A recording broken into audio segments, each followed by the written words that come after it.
This is the brand new Ferrari F80 hypercar, and it's been built to celebrate Ferrari's 80th anniversary. It's the most powerful and the most ugly extreme road car Ferrari has ever made, using an engine straight out of a racing car and boosted by 5 electric motors. The F80 is the successor of the LaFerrari, but in this video I'm going to tell you about what makes this Ferrari so special. Even though that front panel looks ugly as hell, and I'm telling you. So first let's talk the design. It should look more better than the LaFerrari, one of the best looking cars ever, and it has to turn more heads than the McLaren W1 so they can actually sell it. Take a look at the front F80 and you'll see a black band across its nose, which looks pretty similar to what you would find in the Ferrari's 12-cylinder Grand Tours. The front end doesn't have the same dramatic impact as the sharp pointy designs of the LaFerrari or the Enzo. Even the car's silhouette looks a little tame for a hypercar, despite the fact that the roof is 5 centimeters lower than the LaFerrari's. However, if you look closely, you'll notice some cool aerodynamic touches, like the fins behind the side windows and the sculpted side skirts. The rear wing on the F80 is bigger than any Ferrari since the F50, which has been years since that's released. But that actually does give it a proper hypercar vibe, but the wing itself has a more traditional design compared to something like the McLaren W1 Longtail's wing. Okay, now let's talk about the engine. If you thought the design was controversial, wait until you hear about the engine, because the engine also kind of sucks, to be honest. Every Ferrari is built to celebrate a major milestone like the F50 has come with a big naturally aspirated V12 engine, but the F80, it's got a 3-liter twin turbo V6. Even though the Ferrari Per Sangue has a V12.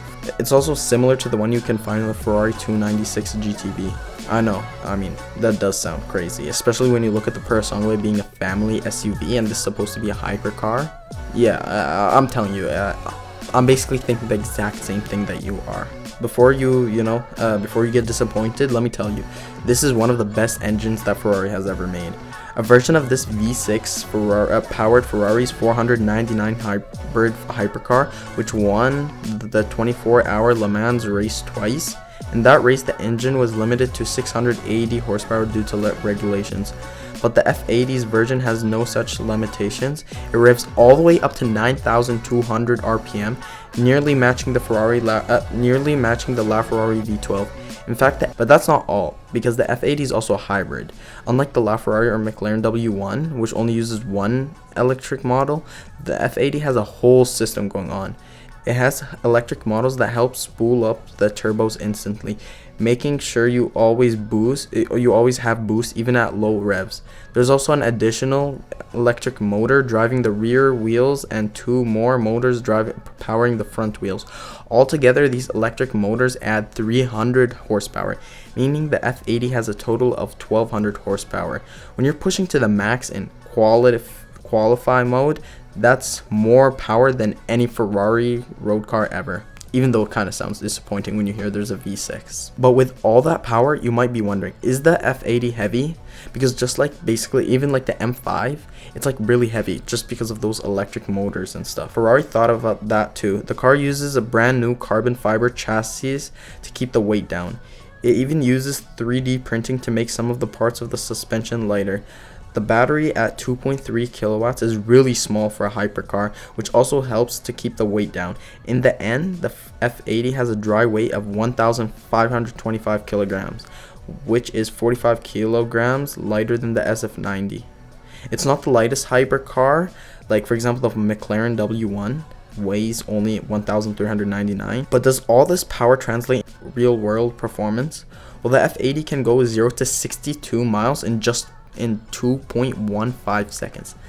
That's crazy, which is over half a second faster than the McLaren W1, although that's partly because the Ferrari's all-wheel drive while the McLaren's only rear-wheel drive. The F80 hits 124 miles per hour in only 5.75 seconds, though at its point, the McLaren's barely behind.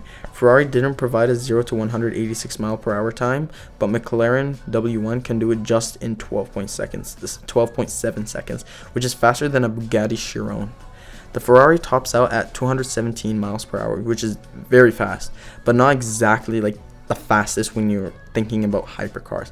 Companies like Koenigsegg and Hennessy are pushing 300 miles per hour. Even a stock Corvette ZR1 can hit 233 miles, and a Corvette costs way less than the F80. So if you're wondering how much an F80 costs, it costs around $4 million, and Ferrari's only making 799 out of them. And if you actually want to buy it, guess what? It's already sold out. So like, yeah, just forget about it. And for comparison, McLaren W1 costs $2 million, and it's even more inclusive. Only 399 units being built, and of course, that's also sold out. Like, I'm pretty sure Tate already bought like 2 or something like that. But like, don't worry, you know, if in case you have $4 million just laying around, Ferrari will come out with a convertible version of the F80 in a few years, and Porsche is working on their hypercar as well.